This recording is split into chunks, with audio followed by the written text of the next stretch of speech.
Hi friends, സഹകാരി raise പ്ലസിന്റെ maths ട്രിക്സിലേക്ക് എല്ലാവർക്കും സ്വാഗതം. അപ്പോൾ ഇതിന് മുന്നേ ഉള്ള മാത്സ് ട്രിക്സ് സീരീസ് നിങ്ങൾ കണ്ടിരിക്കുമെന്ന് വിശ്വസിക്കുന്നു. നിങ്ങൾക്കത് മനസ്സിലായി, അത് യൂസ്ഫുൾ ആയി എന്ന് വിശ്വസിക്കുന്നു. നമുക്ക് ഇന്നത്തെ ചോദ്യം നോക്കാം. ഒരു സമാന്തര ശ്രേണിയുടെ 15-ാം പദം 35, 35-ാം പദം 15 ആയാൽ പൊതുവ്യത്യാസം എത്ര? ഇതൊരു അരിത്മെറ്റിക് പ്രോഗ്രഷൻ ക്വസ്റ്റ്യൻ ആണല്ലേ, ഒരു സമാന്തര ശ്രേണിയുടെ ക്വസ്റ്റ്യൻ ആണ്. അപ്പൊ എന്താണ് ഒരു സമാന്തര ശ്രേണിയുടെ 15-ാം പദം 35, 35-ാം പദം 15 ആയാൽ പൊതുവ്യത്യാസം എത്ര? 5, 1, -1, 2.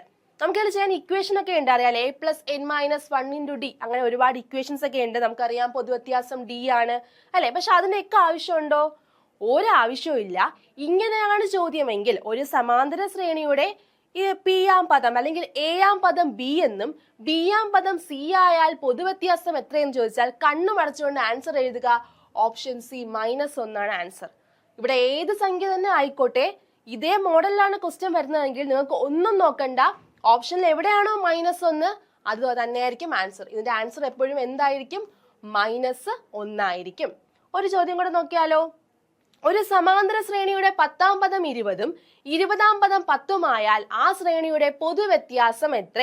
ഇവിടെയും എന്തുണ്ട്? 1, -1, 10, -10 അങ്ങനെയൊക്കെ ഇല്ലേ? എന്ത് ചെയ്യുക? നിങ്ങൾ എവിടെയാണ് -1, ഏത് ഓപ്ഷനിലാണ് -1 ഉണ്ടെന്ന് നോക്കുക.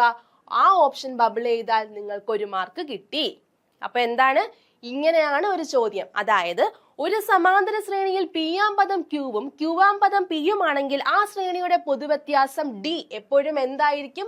-1 ആയിരിക്കും. മറക്കരുത്, എപ്പോഴും എന്ത് തന്നെ ആയിരിക്കും?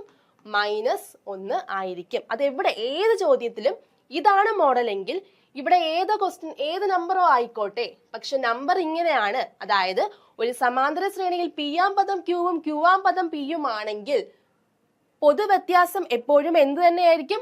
-1 തന്നെ ആയിരിക്കും. ഇതാ ഒരു ചോദ്യം. ഒരു സമാന്തര ശ്രേണിയിൽ 30-ാം പദം 20ഉം 20-ാം പദം 30ഉം ആയാൽ ആ ശ്രേണിയുടെ പൊതുവ്യത്യാസം എത്ര?